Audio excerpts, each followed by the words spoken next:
খেলার মাঠে বিজেপি বিধায়ক বনাম বিজেপি নেতৃত্ব মতিমনগরের ঘটনায় প্রশ্ন, বিধায়করা কতটা ভালোবাসেন নিজেদের দলকে? রাজনৈতিক মহলে প্রশ্ন এখন একটাই, বিজেপির বিধায়করা দলকে কতটা ভালোবাসেন আর কতটা বাঁচানোর চেষ্টা করেন দলকে অর্থাৎ পার্টিকে। এই প্রশ্নের উত্তর যেন মিলে গেল রবিবারের কমলা সাগরের মতিনগর মাঠে একটি সাধারণ ফুটবল টুর্নামেন্টে। আজ প্রকাশ্যে এনে দিল শাসক দলের অন্তদ্বন্দ্ব ও ক্ষমতার টানাপোড়েনের বাস্তব চিত্র। সূত্রের খবর, মতিনগর এলাকায় স্থানীয় ক্লাবের উদ্যোগে একটি ফুটবল টুর্নামেন্টের আয়োজন করা হয়।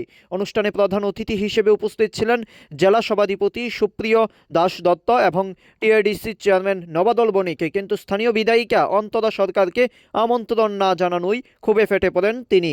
অভিযোগ, হঠাৎ করে অনুষ্ঠানস্থলে গিয়ে তিনি প্রকাশ্যে জেলা নেতৃত্বের বিরুদ্ধে খুব উগরে দেন এবং কঠোর ভাষায় বক্তব্য রাখেন। এছাড়া নবাদল বণিককেও এক প্রকার খুব উগরে দেন। নবাদল বণিককে বলে চিৎকার করে উঠেন তিনি। যদিও মাইকে বদ্ধ করার জন্য বারবার বলা হচ্ছিল বিধায়িকাকে, কিন্তু বিধায়িকা সে কথা মানতেই নারাজ। বলছে, সাংবাদিকরা এখানে উপস্থিত আছে, তাদের সামনেই আমি বিস্তারিত বলতে চাই। এবং ঘটনাস্থলে উপস্থিত দর্শকদের মধ্যে একাংশের মন্তব্য, যেখানে খেলার মাঠ ঐক্যের বার্তা যাওয়া উচিত ছিল, সেখানে দলের ভেতরকার বিভাজন চোখে আঙ্গুল দিয়ে দেখা গেল।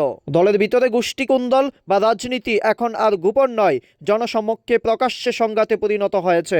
রাজনৈতিক পর্যবেক্ষকরা বলছে, এটাই প্রশ্ন করে দেয় দলকে এগিয়ে নেওয়ার জন্য ব্যক্তিগত প্রভাব আর ক্ষমতার দৌড়েই অনেকের কাছে বড় হয়ে দাঁড়িয়েছে। বিজেপির ভাবমূর্তি নিয়ে এখন প্রশ্ন উঠছে, যদি নিজেদের মধ্যকার শৃঙ্খলার বিধায়করাই এখন না মানেন, তবে সাধারণ কর্মীদের কাছে দলীয় বার্তাটা কতটা কার্যকর হবে? আজকের ঘটনা বারবার চোখে আঙ্গুল দিয়ে দেখিয়ে দিচ্ছে।